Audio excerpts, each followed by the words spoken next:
Hello everyone, welcome to physics by Vijay academy. जैसा कि आप सभी को पता है, हम क्लास 11th की फिजिक्स पढ़ रहे हैं, chapter number 3 motion in a straight line. Last lecture जो था हमारा 306, जिसके अंदर हमने क्या किया था, इक्वेशंस ऑफ मोशन को हमने कैलकुलस मेथड से डिराइव किया था। उसके बाद कुछ क्वेश्चंस किए थे। आज की वीडियो में हम जो है मोशन अंडर ग्रेविटी पढ़ेंगे। अब मोशन अंडर ग्रेविटी होता क्या है, इसके अंदर जो एक्सीलरेशन की वैल्यू जी के इक्वल होती है वो कैसे होती है, क्यों होती है, ये सारी चीजें मैं आज की वीडियो में बताऊंगा। इससे पहले अगर आप चैनल पर नए हैं तो चैनल को सब्सक्राइब जरूर करिएगा और अपनी उंगलियों को थोड़ा कष्ट दीजिएगा। क्या करिए भैया, बेल आइकन को जरूर प्रेस करिए ताकि आपको लेटेस्ट वीडियो का नोटिफिकेशन मिलता रहे। तो चलिए स्टार्ट करते हैं मोशन अंडर ग्रेविटी। और क्या है ये मोशन अंडर ग्रेविटी, इसको समझने की कोशिश करेंगे। चलिए देखिए, मोशन अंडर ग्रेविटी एक तरह से ये वो केस है, मान लो मेरे पास ये बॉल है, ठीक है। इस बॉल को मैं ऊपर फेंकता हूं, ये अब ये बॉल ऊपर गई और फिर ये नीचे आती है। दैट मीन्स आप देख रहे हैं ये बॉल जो है ऊपर जा रही है, देन ये नीचे आ रही है। तो ये किस टाइप का मोशन है, स्ट्रेट लाइन मोशन है, ठीक है ना। ये भी कैसा मोशन है, स्ट्रेट लाइन, है ना। तो ये जो हम पढ़ रहे हैं motion in a straight line, ये उसी का ही स्पेशल केस है। दैट मीन्स अगर मैं बात करूं यहां पर दो इंपॉर्टेंट पॉइंट की, तो मोशन अंडर ग्रेविटी जो है वन डायमेंशनल मोशन ही है। It is the special case of one dimensional motion.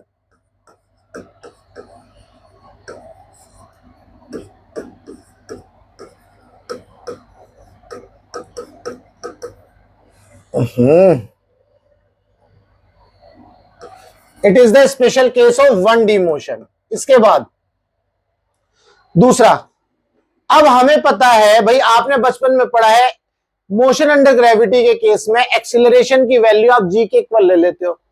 जब आप एक्सीलरेशन की वैल्यू जी के इक्वल ले लेते हो तो ये कौन सा केस बन जाएगा, ये बन जाएगा यूनिफॉर्म एक्सीलरेटेड मोशन। यानी कि हम जब तीन इक्वेशन देखते हैं, v is equal to u plus a t, s is equal to u t plus half a t square, then v square minus u square is equal to 2as। इन सभी equations को हम तभी लगाते हैं जब आपका एक्सीलरेशन क्या होता है, कांस्टेंट। जब आपका एक्सीलरेशन कांस्टेंट होगा, आप ये तीन इक्वेशन लगाते हो। तो बिल्कुल ऐसे ही मैं यहां बता रहा हूं, यहां पर आप एक्सीलरेशन की वैल्यू जी के इक्वल लेते हो, ठीक है। जब आप एक्सीलरेशन की वैल्यू जी के इक्वल लेते हो तो इसका मतलब ये तीनों इक्वेशन इसके लिए वैलिड है। That means it is a special case. Again ये क्या बनता है, special case of uniform accelerated motion. Uniform accelerated motion, ठीक है भाई। ये हमने देख लिया। तो मोशन अंडर ग्रेविटी जो है वन डायमेंशनल मोशन ही है, पहली बात। दूसरा, ये जो है स्पेशल केस है यूनिफॉर्म एक्सीलरेटेड मोशन का। अब इसके अंदर क्या है, हम जब इसको एनालाइज करते हैं मोशन अंडर ग्रेविटी को, तो हम जो इसमें कुछ अजम्पशंस मानते हैं। उन सभी अजम्पशंस को हम एक एक बार करके देखेंगे, तो ध्यान से समझेंगे। सबसे पहले जो अजम्पशन लेंगे,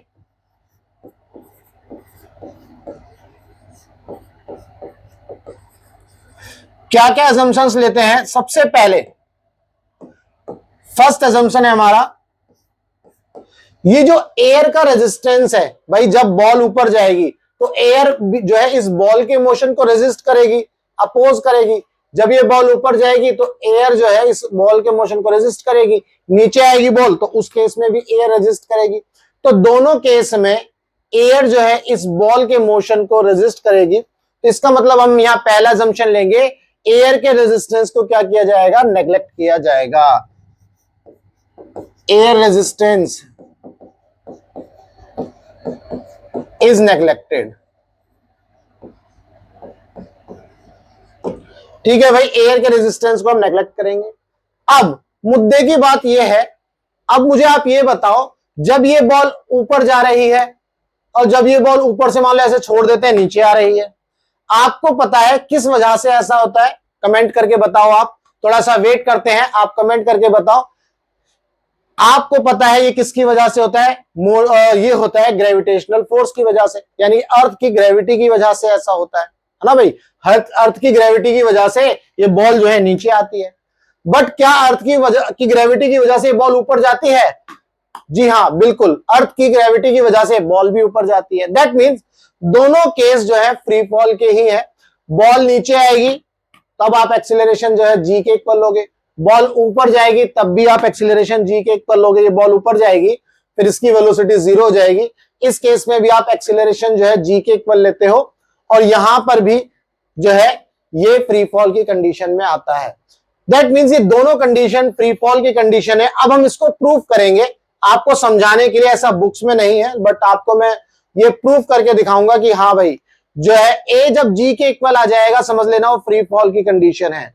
ए को जी के इक्वल करना है तो हम यहां पर दो केस लेंगे। सबसे पहले मान लो मैंने लिया डाउनवर्ड मोशन, डाउनवर्ड मोशन। मान लो ये मेरे पास बॉल है, तो ध्यान से समझना है, मान लो ये बॉल है, इस बॉल का जो मास है वो नीचे की तरफ एक्ट करेगा। ये बॉल का जो मास है वो नीचे की तरफ एक्ट करेगा। भाई बॉल नीचे जा रही है देखो, तो ये डाउनवर्ड मोशन, ये वाला बॉल नीचे जा रही है, ये डाउनवर्ड मोशन। अब आपको पता है, आपने रजनीकांत की मूवी देखी होगी और हॉलीवुड मूवी, जब वो बुलेट जाती है तो हवा जो है चीरती हुई निकलती है। यानी कि अब आपको पता है अगर इससे हवा जाएगी तो वो कुछ इस तरह से चीरती हुई जाएगी इससे,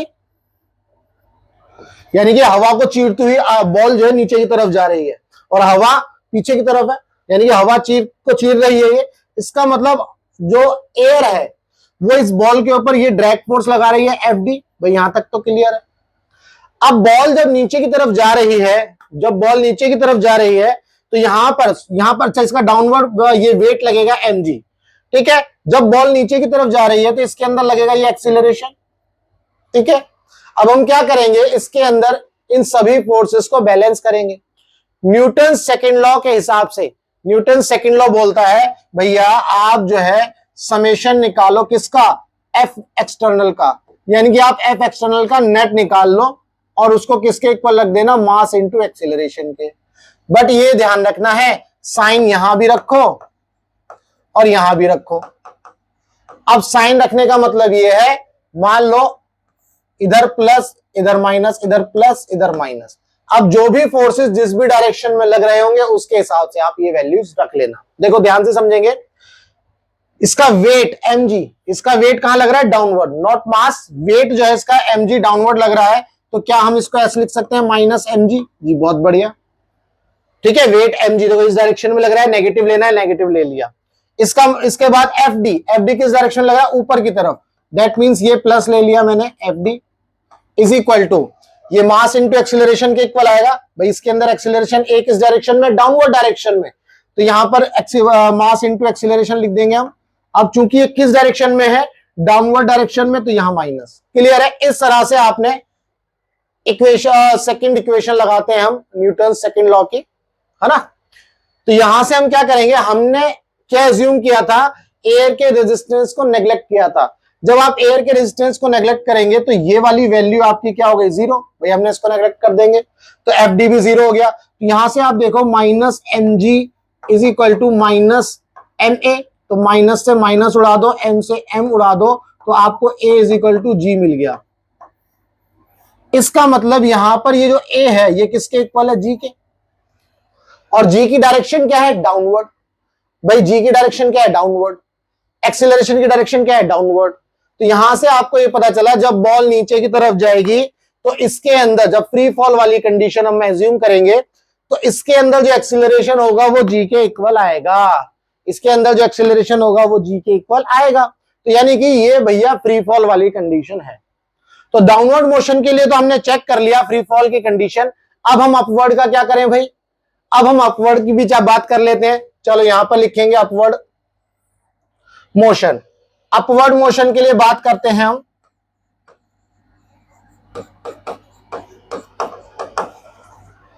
मान लो हमारे पास यही बॉल है, ठीक है, ये बना दी भाई बॉल। अब इस बॉल के ऊपर कौन कौन से फोर्स लगेंगे ध्यान रखना। बॉल कहां जा रही है, ऊपर। बॉल का मोशन कहां है? ऊपर। मैंने बोला बॉल अपवर्ड डायरेक्शन में जा रही है। जब बॉल अपवर्ड डायरेक्शन में जा रही है तो एक्सीलरेशन इसके ऊपर इस डायरेक्शन में लगेगा, ऊपर की तरफ। ठीक है, इसका जो वेट है वो कहां लगेगा भाई?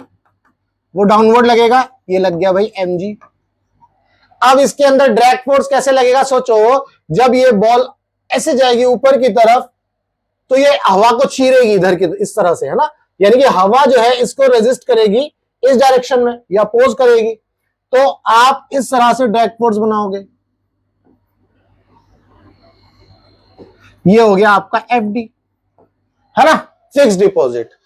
तो फिक्स डिपॉजिट नहीं समझना है, ये क्या है? Drag force. अब हम क्या करेंगे, इसके लिए भी इक्वेशन लगाएंगे जैसे हमने यहां लगाया था। इसके अंदर एक्सटर्नल फोर्सेस क्या है भाई? एक तो mg है, दूसरा fd है ना। तो यहां पर हम जो है विद साइन इसको लगाएंगे, तो क्या आंसर आएगा? Minus fd minus mg is equal to, ये होगा एक्सटर्नल फोर्सेस। ठीक है भाई, विद साइन लगा दिया, डाउनवर्ड डायरेक्शन में है दोनों, तो हमने क्या किया, इसको प्लस प्लस कर दिया। ठीक, सॉरी माइनस। अब ऊपर की डायरेक्शन में a एक्सेलरेशन है, पॉजिटिव डायरेक्शन में है, तो हम क्या करेंगे? Plus ma। क्लियर है? यहां तक कोई बात, कोई इशू नहीं है। हमें पता है एयर के रेजिस्टेंस को क्या करना है? नेग्लेक्ट करना है। तो आप एफडी को क्या कर दोगे? नेग्लेक्ट कर दोगे। भैया ये जीरो कर दिया, तो हमें मिला minus mg is equal two plus ma। अब ये m से m उड़ा दोगे तो आपको एक इसके इक्वल मिल गया माइनस जी के। अब इसका क्या मीनिंग है, इसको समझ लेते हैं। इसका ये मीनिंग है, जो हमारा एक्सीलरेशन है वो अपवर्ड डायरेक्शन में था, आंसर में आया a is equal to minus g. A का मैग्नीट्यूड जी के इक्वल तो है, माइनस रिप्रेजेंट कर रहा है इसकी डायरेक्शन, इसका मतलब ये अपोजिट डायरेक्शन में है। यानी कि इसका मतलब ये है, ये इसी डायरेक्शन में है जी भी। इस केस में भी ये जी क्या है? दोनों डाउनवर्ड डायरेक्शन में है।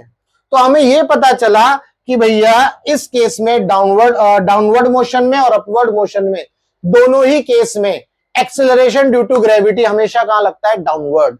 इसीलिए आपने बुक्स में पढ़ा होगा कि जो जी होता है हमेशा डाउनवर्ड लगेगा, ऐसा एक स्टेटमेंट देखते हो। तो वहां पर इसी तरह से, बेसिकली वो इस तरह से तो नहीं करते, ये मैंने एक्सप्लेन किया है कि जो एक्सेलरेशन ड्यू टू ग्रेविटी है हमेशा कहां लगेगा? डाउनवर्ड।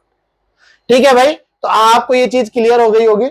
यहां से आया a इक्वल टू माइनस जी, इसका मतलब हमने जो a की डायरेक्शन ऊपर पॉजिटिव ली है वो गलत है, ये नेगेटिव आ रहा है माइनस जी, इसका मतलब इसकी डायरेक्शन डाउनवर्ड होनी चाहिए, यही इसका मीनिंग है। तो दोनों केस में हमें ये पता चला जी हमेशा डाउनवर्ड होगा, और इस केस में a और g की a की वैल्यू हमेशा g के इक्वल होगी, इसीलिए ये फ्री फॉल वाली कंडीशन में आते हैं। चाहे अपवर्ड मोशन हो चाहे डाउनवर्ड मोशन, दोनों ही कंडीशन किसमें है? फ्री फॉल की कंडीशन में है। ठीक है, आगे अब नेक्स्ट करते हैं, इसमें दूसरा अजम्पशन लेंगे। दूसरा अजम्पशन क्या है भाई? दूसरा अजम्पशन ये है, जो a की वैल्यू g के इक्वल आएगी ये नियर टू दी सरफेस रहेगी, है ना भाई। ऐसा नहीं आप चांद पर जाकर के बात करो, चांद पर ग्रेविटी चेंज हो जाती है, 1/6 हो जाती है। तो इसका मतलब आपको ये लेना है, ये जो a is equal to g होगा ये कहां होगा?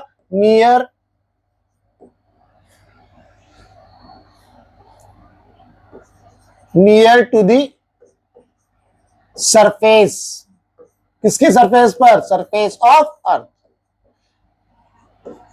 ठीक है भाई, ये दूसरा अजम्पशन हो गया, बाकी तो इसको प्रूफ कर ही दिया है हमने। तीसरा अजम्पशन क्या है? जो जी की डायरेक्शन है ये हमने देखा, ये ऑलवेज कहां रहेगी? डाउनवर्ड। जी की डायरेक्शन ऑलवेज कहां रहेगी? Downward.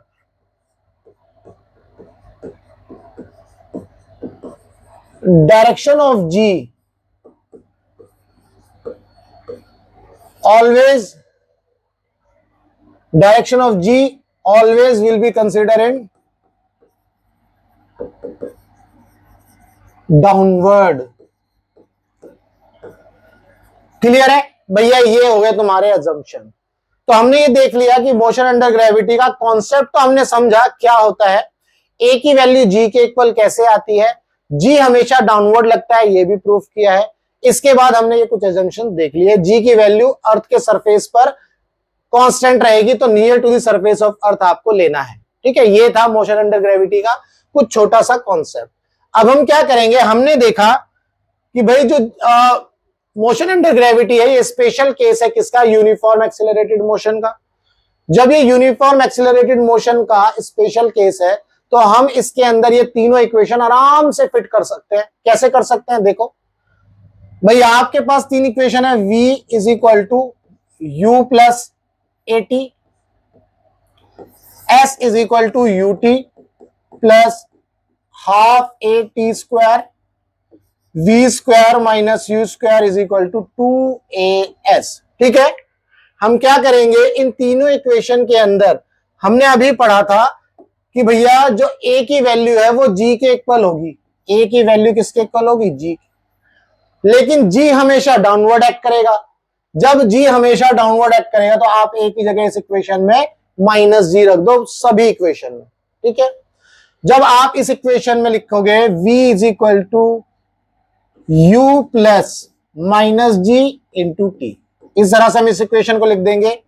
s is equal to u t plus half a की जगह रख देंगे माइनस जी, और ये आ गया t square. v square minus u square is equal to 2 minus g और h, या h ले लो इसको, हाइट, इसको भी h ले लेते हैं हम जो है इसको भी हम क्या ले लेते हैं? h ले लेते हैं। भाई हाइट की बात होगी यहां पर तो h ले लेते हैं। ठीक है, ये आ गया। आपको इस तरह से इसको समझना है, आपको इस तरह से इसको समझना है। ठीक है, तो हमने इन इक्वेशंस को चेंज कर दिया। अब इसमें जो दूसरा मुद्दा आता है वो सबसे इंपॉर्टेंट है। अभी हमने एक ही मुद्दा समझा है कि इसका कॉन्सेप्ट समझ लिया।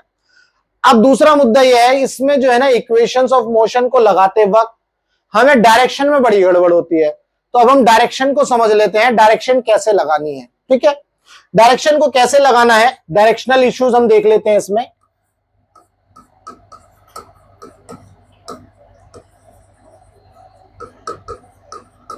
जब न्यूमेरिकल आता है तो इसको डायरेक्शन को कैसे लगाना है ये हमें समझना है।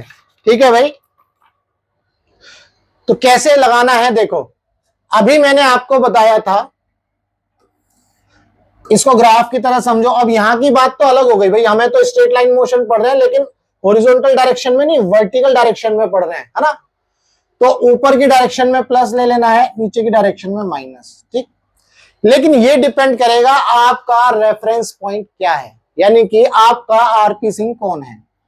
भैया आपको पता है, हमने जो है मान लो इसको आरपी सिंह बोला, समझ रहे हो ना। आरपी सिंह कौन है?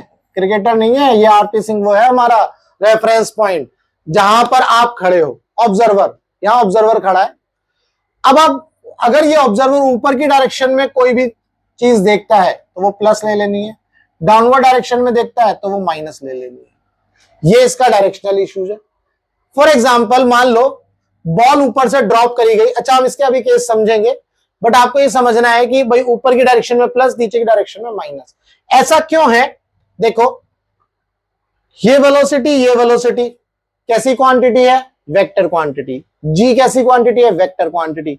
जी तो मैंने बता ही दिया, ए की जगह हमेशा माइनस जी ही रखना है तीनों इक्वेशन में, आंख बंद करके रखना है, कोई घबराने की जरूरत नहीं है। V u h v u, है ना, ये सारी क्या है? Vector quantity. अब चूंकि वेक्टर क्वांटिटी डायरेक्शन के साथ इसमें प्लस माइनस आएगा, आपको ये पता है। तो अब यहां पर यही समझना है, अगर वेलोसिटी अपवर्ड डायरेक्शन में है, मान लो वेलोसिटी अपवर्ड डायरेक्शन में है यू, तो आप प्लस ले लेना भाई। वेलोसिटी डाउनवर्ड डायरेक्शन में है तो आप इसको नेगेटिव ले लेना। क्लियर है? यही समझाने की मैंने कोशिश करी है। हम यहां पर इसी तरह से इसको समझेंगे। ये है इसका डायरेक्शनल इश्यूज, मतलब डायरेक्शन को किस तरह से रिजॉल्व करना है। ठीक, अब हम इसको समझेंगे, इसके तीन केस समझेंगे। अब हम ये तीनों इक्वेशन लगाएंगे। सबसे पहले केस 1, मैं इसको केस में डिवाइड करता हूं ताकि आपको ये आसानी से समझ में आए। मैं इसको केस में डिवाइड करता हूं ताकि आपको ये आसानी से समझ में आए। सबसे पहले केस है, केस लेंगे, बॉल को मान लो अपवर्ड डायरेक्शन में मूव किया। यहां देखेंगे, मान लो ये आपका ग्राउंड है, यहां से आपने बॉल ली और इस बॉल को ऊपर फेंका, यानी कि आप यू वेलोसिटी से इसको ऊपर फेंकेंगे। अब ये बॉल क्या होगी? यहां पर पहुंचेगी। ये पहुंच गई भाई बॉल, ये बॉल यहां पहुंच गई। ठीक है, देखो जैसे ये बॉल है और ये यू वेलोसिटी से फेंका। अब आप ऊपर गई जब ये बॉल, तो आप देखो थोड़ी देर के लिए क्या हुआ, जब ये बॉल ऊपर गई तो यहां पर इस पॉइंट पर इसकी वेलोसिटी क्या हो गई, फाइनल वेलोसिटी 0, ये आपको पता है। इसके अंदर एक्सीलरेशन किसके इक्वल है, जी के, लेकिन वो नेगेटिव जी के, क्योंकि एक्सीलरेशन ड्यू टू ग्रेविटी हमेशा क्या करेगा, डाउनवर्ड, ये भी मैंने अभी बताया। ठीक है, अब हम इस केस के लिए जो है इक्वेशंस लगाएंगे। अब हमारा रेफरेंस पॉइंट क्या होगा, इसको समझेंगे। भाई जहां से मैं बॉल फेंक रहा हूं, मान लो यही मेरा रेफरेंस पॉइंट है।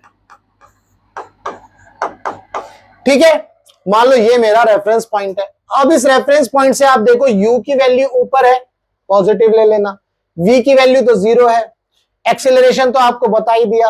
अब यहां पर डिस्प्लेसमेंट कितना होगा, मान लो ये हाइट h है, तो इस इक्वेशन को लगा देना है। कैसे लगाना है, देखो मान लो v इज इक्वल टू, अब v क्या है आपका 0, v is equal two plus u plus a की जगह माइनस g, और ये आ गया आपका t, ये वैल्यू 0 आ गई, दैट इज इक्वल टू, अच्छा यहां पर v is equal to u plus a T,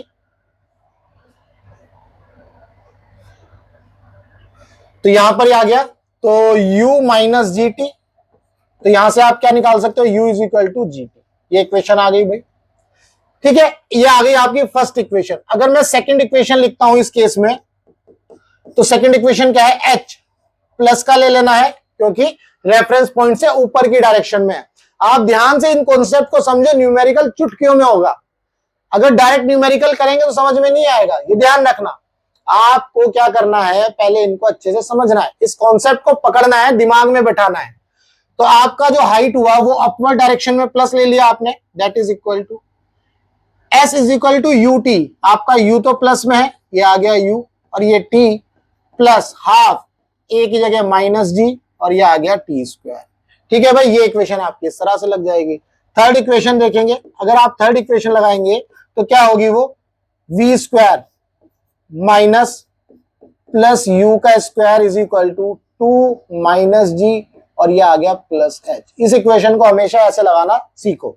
a की जगह ये वेलोसिटी 0 है, तो यहां पर आपको मिलेगा u square is equal to minus 2gh, और एक माइनस ये वाला फॉर्मूले का, ये माइनस से माइनस उड़ाएगा, तो आपको मिलेगा u square is equal to 2gh। Clear है, तो हमने ये तीनों इक्वेशन लगा दी। कौन से मोशन में, अपवर्ड मोशन में, अपवर्ड मोशन में हमने तीनों इक्वेशन लगाई, और आपको ये समझाया मैंने कि किस तरह से इन इक्वेशंस को फिट करना है। ठीक, अब हम जो है नेक्स्ट देखते हैं केस 2। केस 2 देखेंगे। केस 2 क्या है, मान लो ये टॉप है, यहां से बॉल को ड्रॉप करता है, भाई ये बॉल ड्रॉप होगी। जब इस बॉल को ड्रॉप किया जाएगा, ठीक है, और ये बॉल जब यहां आएगी, ग्राउंड को टच करेगी, तो यहां इसकी फाइनल वेलोसिटी आपको मिलेगी, फाइनल वेलोसिटी v। ध्यान रखना, जब भी बॉल को ड्रॉप करेंगे, जब भी बॉल को ड्रॉप करेंगे, तो यहां पर जो इनिशियल वेलोसिटी होगी वो 0 होगी। ठीक है भाई, इनिशियल वेलोसिटी 0 होगी। अब यहां से आप ये देख सकते हो, ये कितनी इसने डिस्प्लेसमेंट ट्रेवल करी, ये हाइट हो गई। एक्सीलरेशन जो है आप माइनस जी लोगे। हमने जो है ये सारी चीजें बना दी हैं। अब हम इक्वेशंस लगाते हैं। मान लो फर्स्ट इक्वेशन आप लिखते हो, आप जो है फर्स्ट इक्वेशन लिखते हो v is equal to u plus a t. अब इस इक्वेशन में इसको रखेंगे। अब देखो मेरा रेफरेंस पॉइंट कहां बनेगा, जहां से मैं बॉल को ड्रॉप कर रहा हूं, तो मैं इसको रेफरेंस पॉइंट ले लेता हूं, यानी कि ये मेरा आरपी सिंह है। ठीक है भाई, ये आरपी सिंह है। तो अब देखो डाउनवर्ड डायरेक्शन में मोशन हो रहा है, आपकी फाइनल वेलोसिटी डाउनवर्ड डायरेक्शन में, आपका h डाउनवर्ड डायरेक्शन में, इनिशियल वेलोसिटी 0। तो यहां से देखो फाइनल वेलोसिटी डाउनवर्ड डायरेक्शन में, मतलब माइनस v लगाना, इनिशियल वेलोसिटी आपकी 0 है, a की जगह माइनस g लिखना, और ये लगा देना t। इसका मतलब ये आ गया v is equal to g t. आप करके देख लो चाहे तो। सेकंड इक्वेशन, सेकंड इक्वेशन क्या है, s is equal to u t plus half a t square, s is equal to u t plus half a t square. अब इसको fit करेंगे। s डिस्प्लेसमेंट कितना है भाई, नेगेटिव डायरेक्शन में, negative direction में ही तो है, दिख रहा है ना आपको, तो यहां से क्या करोगे, माइनस h लिखोगे। बहुत बढ़िया। इनिशियल वेलोसिटी 0 है, तो ये वाली टर्म 0, हाफ a की जगह माइनस जी लिखना, और टी स्क्वायर। तो आप क्या करोगे, h is equal to half g t square. ठीक है, थर्ड इक्वेशन। अब बुक्स में क्या होता है ना, ये इक्वेशन यहां पर डायरेक्ट लिखी होती है, ये इक्वेशन यहां पर डायरेक्ट लिखी होती है। अब बुक में लिखेगा ए की वैल्यू जो जी है वो नेगेटिव लेनी है। अब आप यहां देखोगे यार जी तो पॉजिटिव है, क्योंकि वो बीच वाला ये स्टेप खा चुका है। वो भैया अपना आप सीखो, वो बुक वाला ये चाहता है कि ये जो बीच वाला स्टेप है वो आपको कहीं से सीख करके आओ, तो वही मैं आपको सिखा रहा हूं। बुक में आप देखोगे ये स्टेप डायरेक्ट लिखा होगा, इस इक्वेशन के बाद उठा के ये रख देते हैं। तो यहां पर जी पॉजिटिव दिख रहा है, जबकि आप बुक में पढ़ोगे अरे जी तो नेगेटिव लेना है, तो जी नेगेटिव लेना है तो कहां गया वो नेगेटिव, वो ऐसे हटता है। ठीक है भाई, चलो थर्ड इक्वेशन लगाते हैं, v square minus u square is equal to 2as। अब देखो फाइनल वेलोसिटी आपकी नेगेटिव है तो माइनस वी का स्क्वायर उठा करके रखना, माइनस इनिशियल वेलोसिटी 0 है इज इक्वल टू 2, ए की वैल्यू माइनस जी है, एस की वैल्यू माइनस एच है। तो यहां से आपको क्या मिला, यहां से आपको मिला ये देखो v माइनस वी का स्क्वायर क्या हो जाएगा भाई, ये तो v स्क्वायर हो जाएगा, 0 is equal to 2 minus g minus h यानी कि 2gh, ये आपको मिल गया। ठीक है, तो उम्मीद करता हूं आपको ये तीनों इक्वेशन लगानी आ गई। भाई आपने अपवर्ड मोशन के लिए और डाउनवर्ड मोशन के लिए जो है इक्वेशंस ऑफ मोशन लगा दी। अब हम पढ़ेंगे केस नंबर 3 जो सबसे इंपॉर्टेंट है। यह है आपका केस नंबर 3 जिसके ऊपर नजरें गाड़नी है। जब आप नजरें गाड़ोगे तब आपको पता चलेगा ओहो ये है हमारा केस नंबर 3। तो केस नंबर 3 क्या कहता है, केस नंबर 3 बोलता है हम यहां पर एक सिचुएशन लेंगे, आपको एक टावर दिया रहेगा, ये टावर बना देते हैं, है ना, मेरा बोर्ड गिर जाएगा इसलिए इससे छोटा टावर ही बनाना था। चलो अब यहां पर हमने क्या किया, इस बॉल को ऊपर फेंका। अब ये बॉल जब ऊपर जाएगी तो हम इसको किस वेलोसिटी से फेंकेंगे, यू वेलोसिटी से, है ना। अब क्या होगा, ये कुछ हाइट पर जाएगी बॉल, ये बॉल आ गई भाई कुछ हाइट पर, यहां पर इसकी वेलोसिटी क्या होगी, 0, ये आपको पता है, यहां वेलोसिटी कितनी होगी, 0। मान लो टावर की जो हाइट है ये कैपिटल H है, और ये वाली जो हाइट अटेन करी इस बॉल ने वो कितनी करी, स्मॉल h, इसमें कोई दिक्कत नहीं है। इसके बाद अब क्या होगा भाई, बॉल हवा में तो रहेगी नहीं, अब ऐसा थोड़ी है बॉल फेंक दी तो भाई रुक, ऐसा तो होगा नहीं। अब ये बॉल क्या करेगी, वहां से नीचे आएगी। ठीक है भाई, जब ये बॉल नीचे आएगी तो मैं ऐसा मान करके चल रहा हूं, मान लो इसी पाथ को मैं यहां दिखाता हूं आपको। अब ये बॉल नीचे आएगी,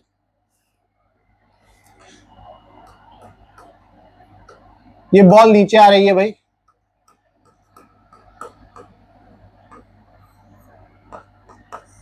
ठीक है। अब ये ध्यान रखना ये हुआ कैसे है, बॉल का मोशन हुआ ऐसे और ऐसे ही था भाई, ऐसे और ऐसे ही था बॉल का मोशन, बॉल का मोशन इस तरह से ही था, लेकिन मैंने आपको ये अलग दिखाया ये डाउनवर्ड मोशन ताकि आप इसको अच्छे से एनालाइज कर पाए। तो मैं इसके पॉइंट्स बना देता हूं, मान लो ये आपका पॉइंट है ए, ये पॉइंट आपका बी है और ये पॉइंट आपका बी ही है, ये ध्यान रखना, समझ गए ना। बॉल गई इस तरह से और फिर बॉल ऐसे डाउनवर्ड आएगी, ठीक है। अब ये इसीलिए यहां से दिखाया है, होने को तो ये ऐसा है, मान लो टावर के कोने से आप फेंक रहे हो, मान लो ये टावर की का ये वाला एंड है, इसको समझा देता हूं दोबारा से।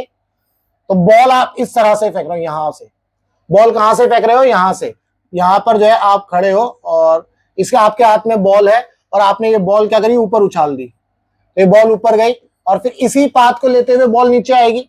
तो ये वही चीज है ना, वही दिखा रहा हूं मैं यहाँ पर, कंफ्यूजन नहीं लेना इसमें, अपने दिमाग में प्रेशर कुकर मत बनाना। अब यहां से हम क्या करेंगे, इसको एनालाइज करेंगे, तो हम ए और सी पॉइंट को एनालाइज करेंगे। इसको एनालाइज करेंगे हम ए सी को, बाकी को अगर आप एनालाइज करो, ए को बी के साथ एनालाइज करना है तो ये अभी हमने देखा था, बी को सी के साथ एनालाइज करना है तो ये भी हमने देखा था, अभी हमने सारी चीजें देखी थी। अब हम क्या करेंगे, ए को सी के साथ एनालाइज करेंगे। जब ए और सी के पॉइंट्स के बीच में एनालाइज करेंगे तो हम कौन सा रेफरेंस पॉइंट मानेंगे, जहां से हमने बॉल फेंकी। तो हमारे लिए सबसे आसान पॉइंट क्या है, वो ये है, ये हमारा रेफरेंस पॉइंट बनेगा। ठीक है भाई, ये रेफरेंस पॉइंट बन गया। अब ये बॉल ऊपर गई, इसकी फाइनल वेलोसिटी 0। अब ये बॉल जब नीचे आएगी यहां पर, ये फाइनल वेलोसिटी इसके लिए इनिशियल वेलोसिटी का काम करेगी और ये 0 हो जाएगी। तो जब ये सी पर आएगी तो यहां पर आपको फाइनल वेलोसिटी मिलेगी जो कि 0 नहीं होगी, ठीक है। तो यहां पर आपको ये फाइनल वेलोसिटी भी मिलेगी इस बॉल की, ठीक है भाई। थोड़ा सीधा बना दो, ये फाइनल वेलोसिटी आपको मिलेगी। अब हमें ए और सी के बीच में इक्वेशंस लगानी है, तो ध्यान से समझेंगे। पहली इक्वेशन है हमारी v is equal to u plus a t. अब देखो फाइनल वेलोसिटी किस डायरेक्शन में है, डाउनवर्ड डायरेक्शन में, तो माइनस v ले लेना है। इनिशियल वेलोसिटी किस डायरेक्शन में, रेफरेंस पॉइंट से ऊपर की डायरेक्शन में, तो आप प्लस u ले लेना। ए की जगह क्या लेना है, माइनस जी, ये तो मैंने बता ही दिया, और ये आ गया आपका टाइम। ये लग गई भैया पहली इक्वेशन, ठीक। अब दूसरी इक्वेशन, दूसरी इक्वेशन हमारी क्या है, s is equal to u t plus half a t square. अब दूसरी इक्वेशन जब आप लगाओगे तो आपने इनिशियल पॉइंट क्या लिया, ए, फाइनल पॉइंट क्या है, सी। तो initial point A, final point C, तो डिस्प्लेसमेंट कितना होगा भाई, इनिशियल और फाइनल के बीच में कैपिटल एच। लेकिन ये कैपिटल एच रेफरेंस पॉइंट से नीचे की तरफ है, तो आप डिस्प्लेसमेंट क्या लेने वाले हो, minus h. That is equal to u t, u आपका प्लस में चलेगा और ये आ गया आपका टी, और ये हाफ ए की जगह माइनस जी, और ये आ गया टी स्क्वायर। ये इक्वेशन और ये इक्वेशन आपको लगानी आनी चाहिए, ठीक है। चलो भाई, तो हमने दो इक्वेशन देख ली, हमने ये भी देख लिया फर्स्ट और सेकंड को किस तरह से आपको लगाना है। अगर हम थर्ड इक्वेशन की बात करें, अगर हम थर्ड इक्वेशन की बात करें तो वो क्या है, v square minus u square is equal to 2as। तो थर्ड इक्वेशन को कैसे लगाना है, फाइनल वेलोसिटी v है, फाइनल वेलोसिटी डाउनवर्ड डायरेक्शन में है, तो माइनस v का आप स्क्वायर लोगे, माइनस इनिशियल वेलोसिटी आपकी u प्लस में है, इसका स्क्वायर लोगे 2a की जगह माइनस g, और डिस्प्लेसमेंट कितना हो रहा है, a और c के बीच में जो डिस्प्लेसमेंट हो रहा है वो हो रहा है माइनस h। क्लियर है, ये इक्वेशन लग गई आपकी थर्ड। तो जो भी डायरेक्शनल इशू है, इन क्वेश्चंस को सॉल्व करने के लिए जो भी डायरेक्शनल इश्यूज हैं वो मैंने आपको कुछ केसेस की मदद से समझाने की कोशिश करी है। तो ये थे सभी वो केस 1, केस 2, केस 3। आप इस वीडियो को, इस लेक्चर को बड़े इत्मीनान से देखो, बड़े ध्यान से देखो, ताकि आपको किसी तरह की कोई दिक्कत ना हो।